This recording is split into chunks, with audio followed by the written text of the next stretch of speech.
Siempre dando gracias a Dios por todas las cosas buenas y pensando siempre en proverbio, que no nos neguemos nunca a hacer el bien a quien es debido, sobre todo cuando tenemos poder para hacerlo.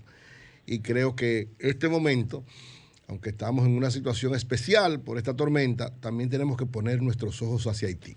Yo creo que este es un tiempo, un momento de República Dominicana volcarse nuevamente, como lo hizo en el 2010, a una amplia solidaridad con el pueblo haitiano. Haití es una nación muy especial. Hasta ahora los reportes hablan de alrededor de 1.300 muertos, una gran cantidad de personas sin hogar. Y aunque el terremoto, en este caso el terremoto en una magnitud de 7.2, el del 2010 fue de 7, la diferencia, según me explicaba unos amigos, es que en el caso del 2010, el epicentro del terremoto estuvo en la zona más poblada, en la parte norte, porque la parte más poblada de Haití es la zona norte, donde está la ciudad capital y varias ciudades de mucha importancia. En este caso, el terremoto del sábado pasado fue en la parte sur, que es la parte más despoblada de Haití, pero que tiene también una gran cantidad de pobladores. Desde un principio se pensó que la cantidad por los daños materiales que se veían, por la cantidad de casas que se derrumbaron y de situaciones que se veían, se hablaba de alrededor de 1.000.000 de fallecidos. Ya vamos por alrededor de 1.300 y todavía hay, ¿verdad?, temor de que pueda ampliarse mucho esa cifra. El terremoto del 2010 dejó, según las cifras que dieron las propias autoridades de Haití, 316.000 personas fallecidas, 350.000 heridas y más de 1,5 millones de personas sin hogares. Este terremoto de Haití del 2010 ha sido considerado como una de las tragedias humanitarias más grandes de los últimos tiempos y de lo que ha tenido en parte la humanidad. Y Haití es una realidad muy especial, porque nosotros tenemos una realidad en el sentido de que históricamente hemos tenido contradicciones, situaciones difíciles, tenemos una migración de haitianos que no ha podido ser controlada, hay situaciones difíciles, complejas, pero la solidaridad no puede tener tinte político en este momento, ni puede tener tinte migratorio, ni puede tener tinte de ninguna naturaleza. Así como en el 2010, el gobierno del presidente Leonel Fernández, el pueblo dominicano, de manera especial, porque todo el mundo empieza a dar solidaridad en todos los lados ante una situación así, pero nosotros, como país que está cercano a Haití, como país que es el vecino inmediato, recuérdense que ante una situación de crisis el vecino es el primero que sale a ayudarte. Entonces nosotros, como vecinos de Haití, debemos ser los primeros en salir a ayudarlo. Ya de parte del gobierno, y en eso el presidente Luis Abinader ha actuado de manera muy correcta, así como actuó el presidente Fernández en el 2010, y el presidente Medina, aunque no fueron tan graves el asunto, pero en 2 o 3 de las tormentas también, siempre República Dominicana abre los brazos de solidaridad con Haití. Esta ocasión igual, debemos trabajarlo, debemos hacerlo de manera muy, pero muy especial. Este sismo trae muchas dudas en varias orientaciones. La primera, cómo se va a reponer Haití de esta situación. Después del 2010 hubo muchas situaciones de solidaridad, tanto de nosotros como del mundo, y después hubo una serie de denuncias de que mucha ayuda no apareció, qué sé yo, 50.000 cosas que aparecieron en aquel momento. Eso no puede ser óbice para dar solidaridad ahora. Es decir, hay que ser solidarios con los haitianos. Pero políticamente también genera una situación especial, y es que hace un mes y algo, el pasado 7 de julio, fue asesinado de manera, ¿verdad?, sorprendente para todo el mundo el presidente de Haití en ese momento en su propia habitación, la habitación de su casa, después de ser salvajemente torturado. El presidente en ese momento de Haití muerto, y todavía no se ha dado una explicación sobre eso. Hay un primer ministro interino que fue designado por el presidente que fue asesinado, pero todavía hay una nebulosa alrededor de eso. Y esta situación no sabemos cómo va a acontecer ahora desde el punto de vista político, pero además están planteadas unas elecciones dentro de poco, que de alguna manera esto, no sé si la retrasaría o la complicaría, pero también hay una situación política especial. Es decir, son 2 momentos, son 2 situaciones que colocan el momento de la República de Haití bastante compleja. de manera particular siempre he dicho que República Dominicana tiene que jugar un papel especial frente a Haití. Aunque históricamente hemos tenido algunas situaciones y fruto de esas contradicciones entre nuestros gobernantes y fruto de una situación especial que se dio en un tiempo, sobre todo con el desarrollo de la industria azucarera en República Dominicana y la importación de braceros haitianos y el hecho ocurrido en 1937, esta matanza que hizo Trujillo para evitar la inmigración, ha generado de alguna manera en los dominicanos, en una parte de los dominicanos, cierto resquemor y cierto odio y cierta situación contra los haitianos, pero evidentemente eso ya ha variado un poco en los últimos tiempos, ya ha habido un poquito más de conciencia frente a eso, hemos entendido un poquito más la situación de los haitianos y, como es lógico, entre dos países que son limítrofes, que tienen una misma frontera, siempre el país que tiene menos desarrollo, su población emigra hacia la que tiene más desarrollo como un problema de subsistencia. No es que los haitianos quieren venir para acá y que para otra vez dominarnos, nada de eso, no. El que le diga eso le está hablando mentira. Los haitianos vienen para acá porque necesitan sobrevivir, simple y sencillamente. Ustedes ven que hacen colonias de trabajadores o de gente que están en la industria azucarera, que están en la industria, en el área agrícola, que están en el turismo, que están en la construcción. Es decir, están donde hay trabajo, porque ellos lo que necesitan es vivir, sobrevivir. Entonces, esta situación, ante esto, también nos pone en ampliar aún más nuestra solidaridad con ellos, independientemente de cual que sea la situación histórica. Otro elemento importante también es que cuántas situaciones acontecen con Haití. Y hay algunos sectores religiosos cristianos que tienen una apreciación desde mi punto de vista totalmente incorrecta, porque es cierto que sobre todo después de la dictadura de los Duvalier, en Haití se enraizó de alguna manera, sobre todo porque Duvalier creía en el vudú y creía en una serie de cosas, y él mismo se creía una personificación de las fuerzas malignas para gobernar Haití, y jugaba con eso y llevaba eso al pueblo y lo mantenía de alguna manera sin visión clara sobre el problema de la fe.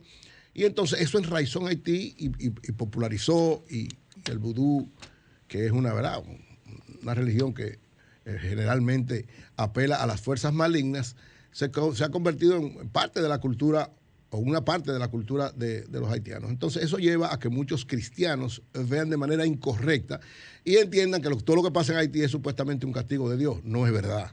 Dios no castiga.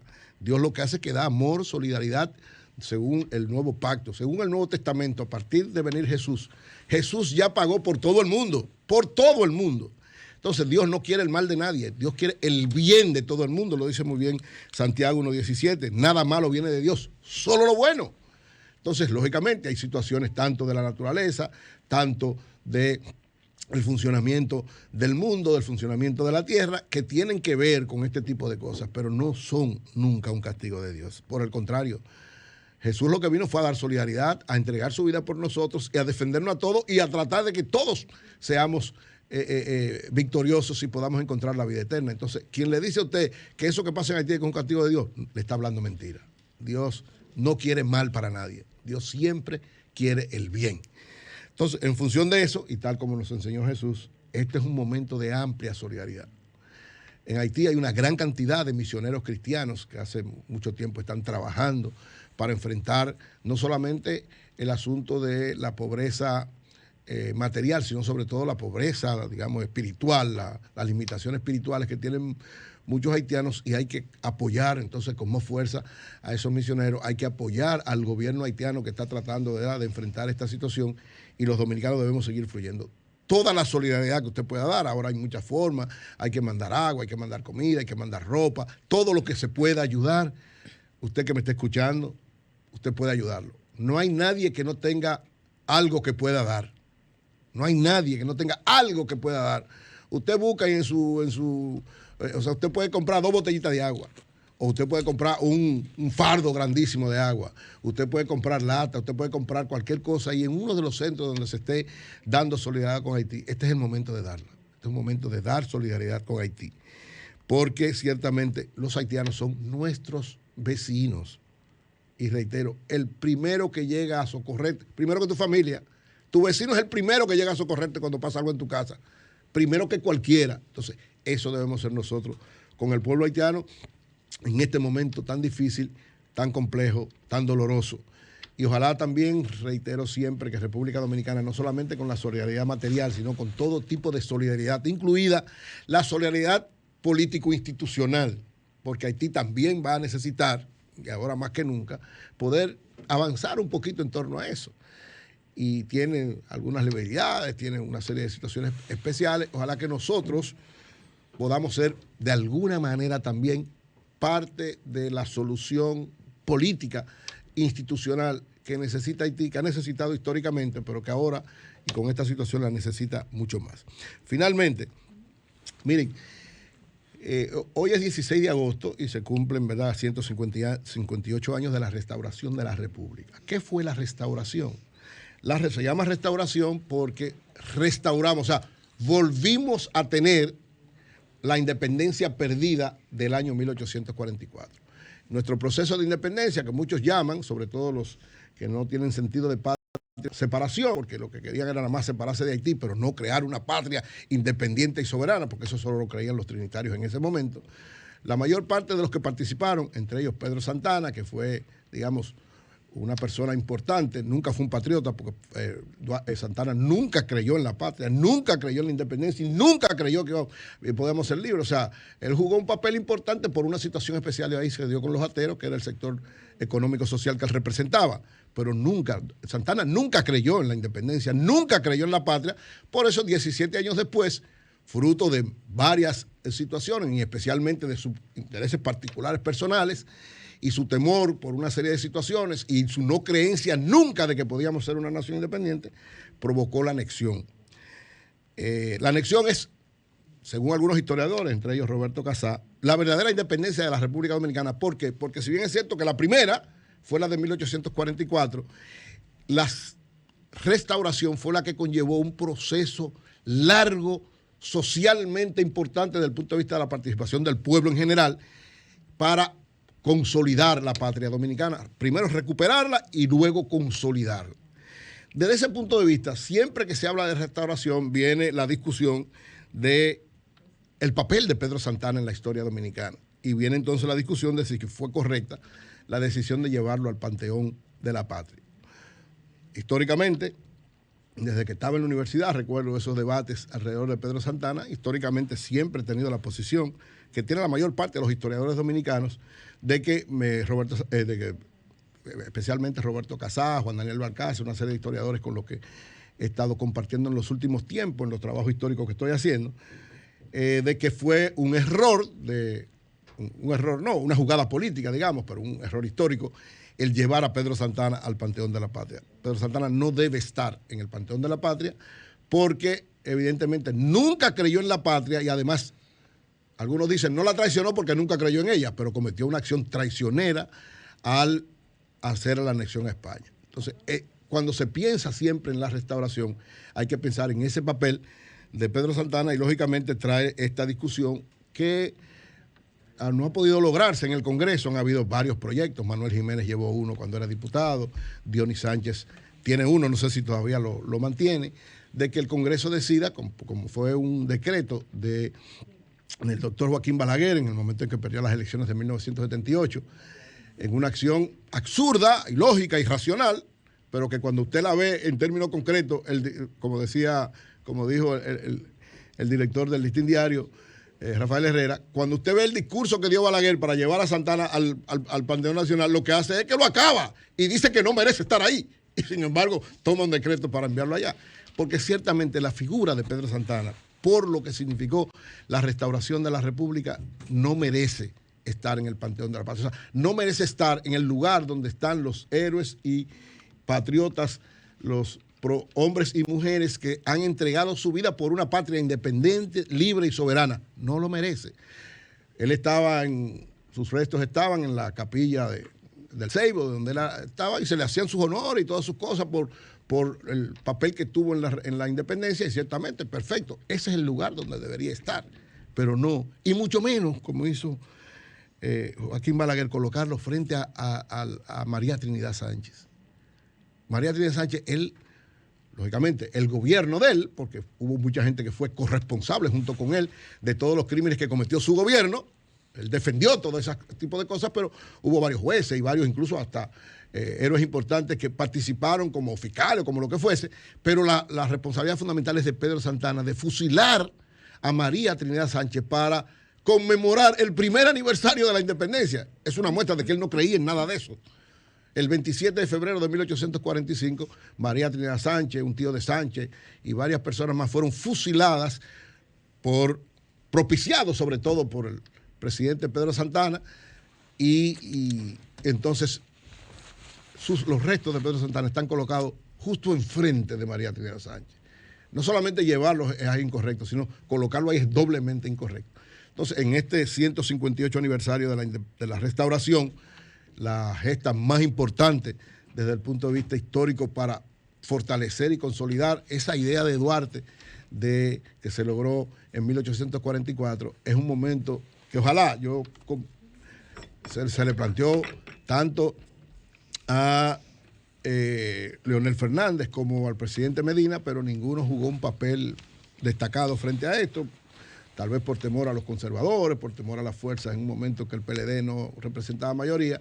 Ojalá Luis Abinader, que ha demostrado desde el punto de vista histórico dar pasos muy específicos, llevó a Rosa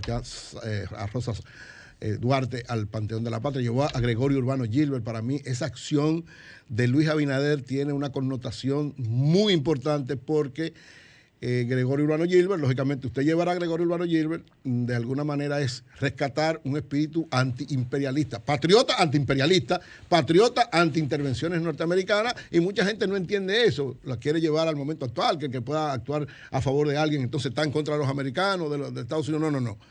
Lo que hizo en principio el Congreso, que fue avalado por Danilo Medina, declarar héroe nacional, es un hecho de extraordinaria valía, porque si no hay una orientación de parte, en ese momento, del Partido de la Liberación Dominicana, no se lograba que Gregorio Urbano Gilbert fuera declarado héroe nacional, y ahí hay que darle, ¿verdad?, los créditos tanto al Congreso y especialmente a Reinaldo Paredes y al presidente de la Cámara de Diputados de ese momento, a todos los diputados, a Miriam Cabral, que jugó un papel de primer orden en torno a eso, y al presidente Medina, que también dio una orientación, porque hubo que visitar al presidente Medina en ese momento. No, el presidente de la Cámara era Camacho.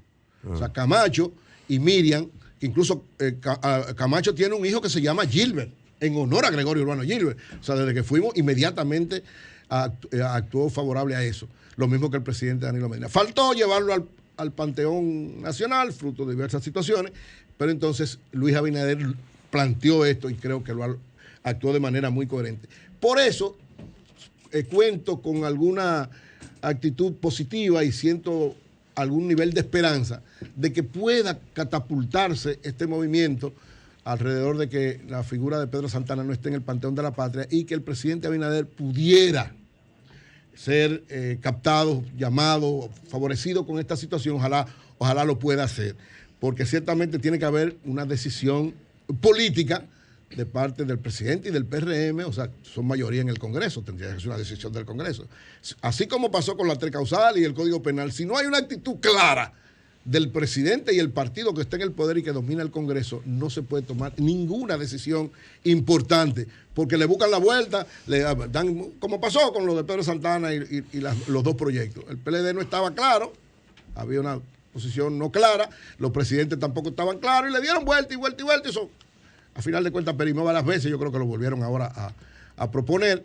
Ojalá que ahora pueda tomar cuerpo en eso, porque una de las mejores, desde mi punto de vista, uno de los mejores reconocimientos que podemos darle a los héroes restauradores es que quien provocó esa anexión, quien cometió ese crimen en contra de la patria, no esté descansando en el Panteón de los Patriotas.